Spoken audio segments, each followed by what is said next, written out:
l'ai emmené avec moi. Je faisais une course de côte en indépendance sur une bombe qu'on m'avait prêtée. Alain a repris du poil de la bête, et au retour, avec ses amis, ils ont commencé de retaper la Dauphine. Seulement, ils se sont aperçus que leur truc était tout cassé. Alors j'ai décidé l'écurie classique à lui prêter une auto. Comme ça, on ne pourra plus dire que les pilotes d'usine n'aident jamais les petits jeunes. Saint-Marc lui a conseillé de participer à une course en circuit fermé pour se faire la main. Alors on est venu l'accompagner, Brigitte, Pierrot, Michel et moi. Et voilà, il y a encore un os. Ça recommence comme avant, à tous les coups. Tout va bien, tout va mal, puis tout s'arrange et puis tout se dérange. Ah. Non, Alain n'a peut-être pas été très raisonnable la dernière fois. Il a foncé comme une bête avec sa nouvelle auto, il l'avait même pas en main. Ah. Enfin, on repart. Pour nous, ça va s'arranger, je vous dirais. Mais alors, c'est les parents d'Alain.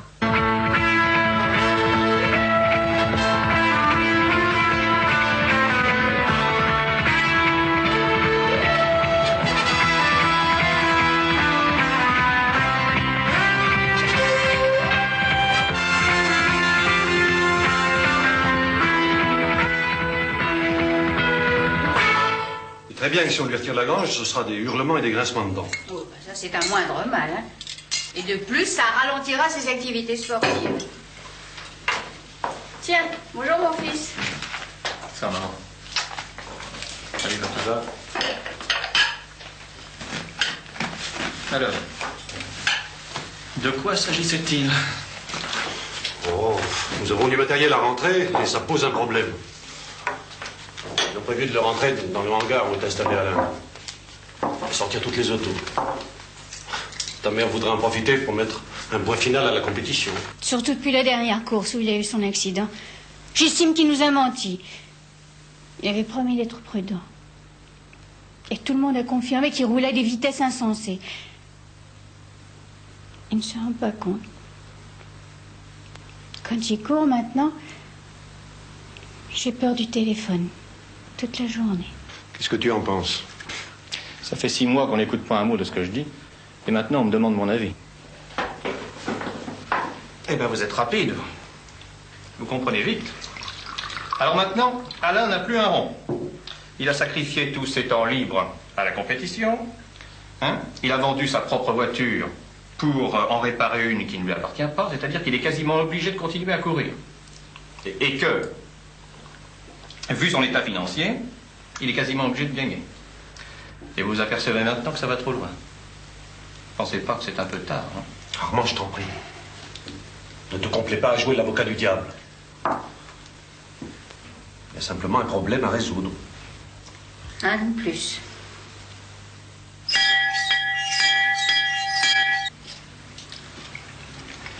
J'ai fini de découper l'aile déchirée. Demain, on répare le plastique. Ensuite, on vérifiera le train avant. Alain, s'il te plaît. Ces histoires, on s'en fiche. Ça ne nous intéresse pas. Sans blague. Ah, si je vous ennuie, je peux dîner dans ma chambre. Je voudrais bien manger tranquille.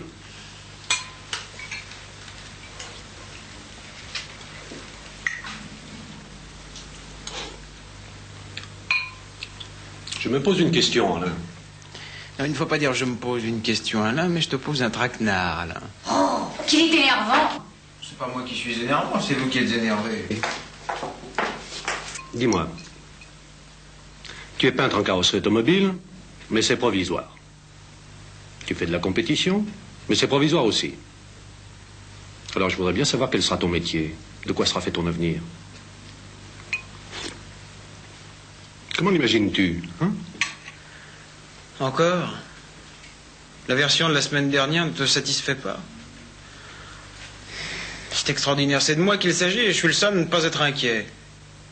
Je sais très bien ce qui se passe. Dans ton esprit, il serait rassurant que je me case, que je me range des voitures et que je me trouve un petit boulot pépère. Mais moi, je n'en veux pas de ce truc. Si on me balance un avenir préfabriqué, je le bousille. Et pour mon métier, c'est pareil. J'aurais pas un métier. Je vais commencer par vivre de la compétition automobile. Ensuite, peut-être que je serai préparateur ou organisateur. Enfin, je serai encore autre chose dont j'ai pas la moindre idée. Mais il faut bien vous mettre dans la tête que ça ne m'angoisse pas de ne pas le savoir. Au contraire, ça me réjouit.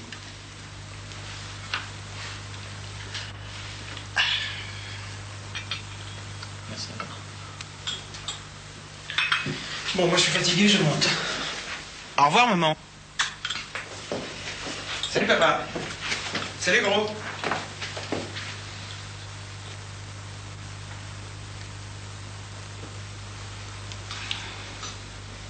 Ça promet. Oui.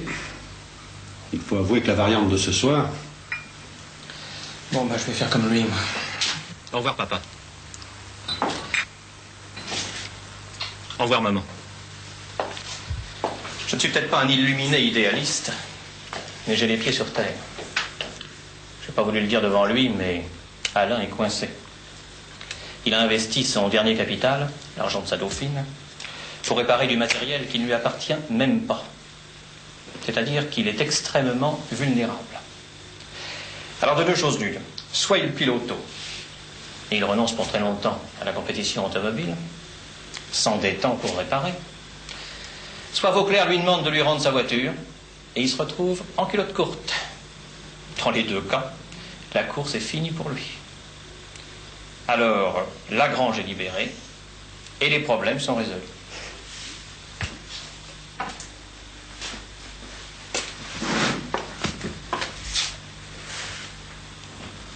Personne ne lui balancera un avenir préfabriqué, comme il dit. Il se le préfabrique lui-même. Et j'aime mieux être à ma place qu'à la sienne. Mais Armand, tu n'as pas à te justifier à nos yeux.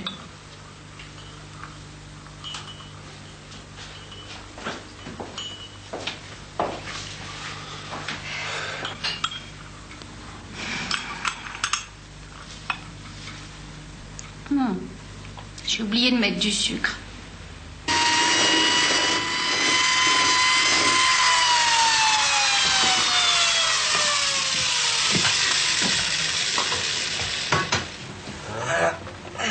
Et une aile d'alpine, s'il vous plaît, pour moi. Une aile d'alpine, une! Merci bien. Et t'as pas un filon d'alpine pour moi? Il est marrant, mon copain. C'est vraiment la quintessence de l'humour français. Ah, et puis c'est d'un inattendu, alors. Ça va. Non, mais vraiment, vivement qu'on soit mécanicien d'usine. Parce que travailler à l'œil, le soir à la chandelle, c'était pas ma vocation. Voyons. C'est bien.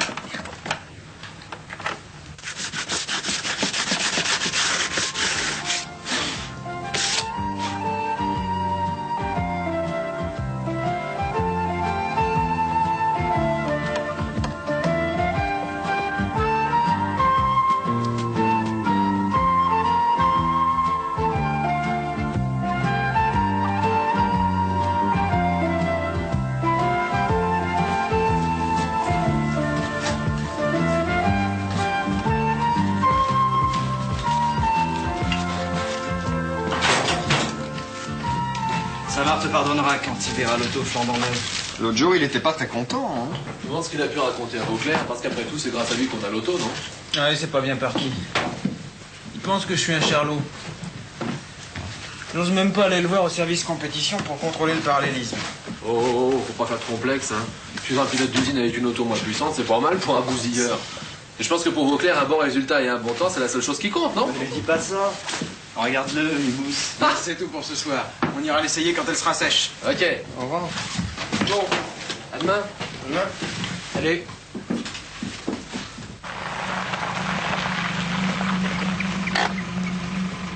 Salut.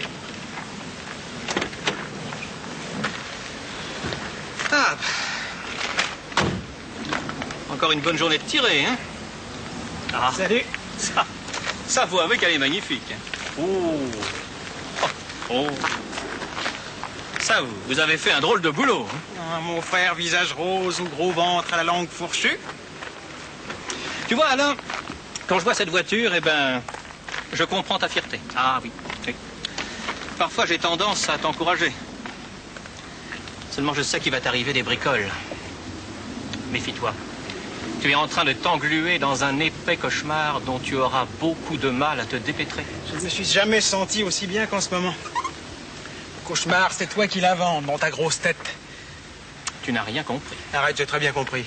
Maintenant, c'est un peu à ton tour d'essayer de me comprendre.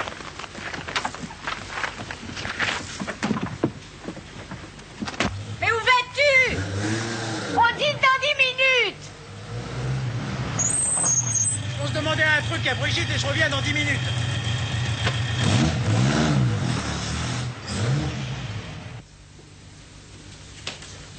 Elle est très belle. Quoi de neuf? J'ai une chose à te demander. Voilà, on va essayer l'Alpine en forêt. Pas pour aller vite, hein, juste pour la faire rouler. Je voulais te demander si tu voulais venir. Pour nous aider. Non mais tu te fiches de moi? Tu m'as bien regardé? Mais tu devrais aller demander à ta grande folle Sabine Machin, non? Écoute Alain, tu commences à me casser les pieds avec tes histoires et tes bagnoles. Je veux plus en entendre parler, j'en ai marre.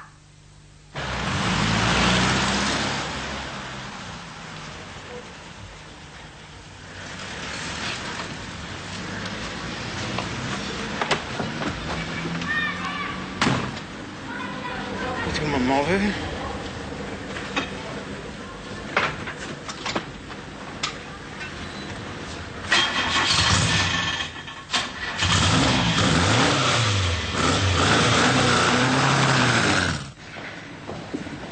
Moi, Gilbert, tu crois qu'on sera dans les temps? Oui, oui, oui.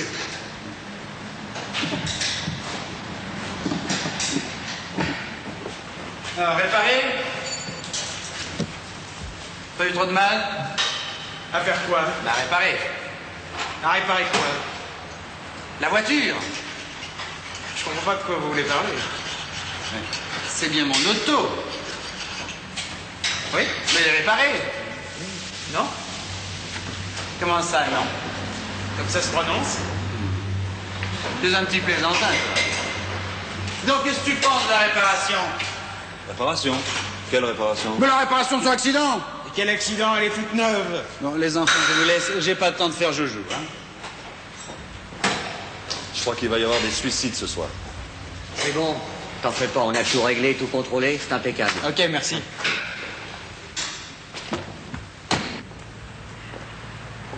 Alors, que décidez-vous? Nous, ben c'est pas simple. Nous avons un contrat publicitaire tout prêt pour Mademoiselle Anvers. Oui. Et Mademoiselle Anvers, que décide-t-elle? Il faut choisir. Ou tu restes avec nous, ou tu t'en vas courir pour ces messieurs. Tu me laisses pas vraiment le choix. T'es pas très sympa avec moi quand même. Pas sympa. N'oublie pas que c'est moi qui t'ai proposé ton premier volant en compétition. Seulement, si tu t'en vas courir pour ces messieurs, tu m'obliges à résilier notre contrat. T'es vraiment pas sympa. Elle est toujours là, votre grande sauterelle? C'est plus une sauterelle, c'est une menthe religieuse. Tu m'étonnes. Raconte. Oh là là, je ne raconte rien. Je ne juge personne, je ne veux rien savoir. Alors, c'est grave.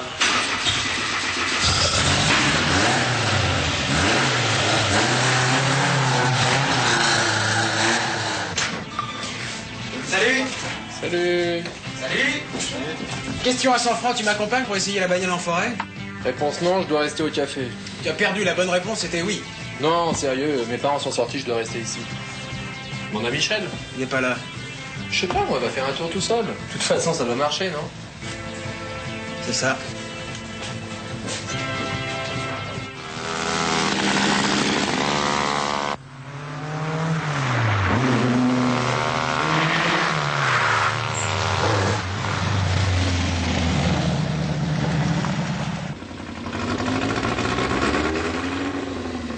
Méfiance, méfiance.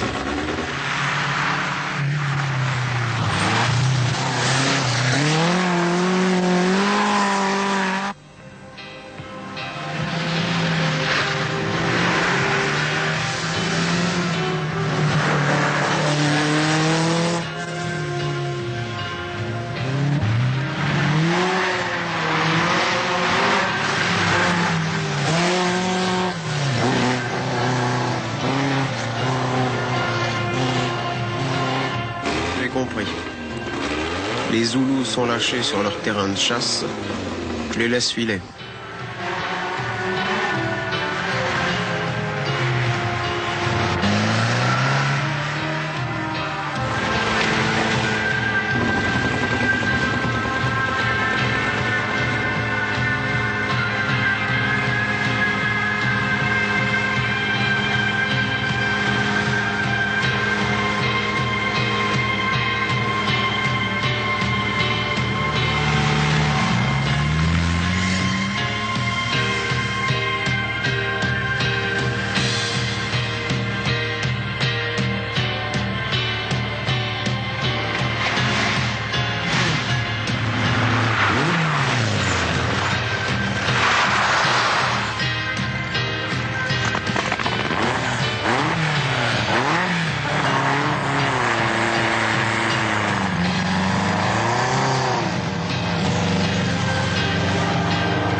coup de manivelle en travers de la gueule, ne cherchez plus. J'ai. Brigitte. Merci, merci.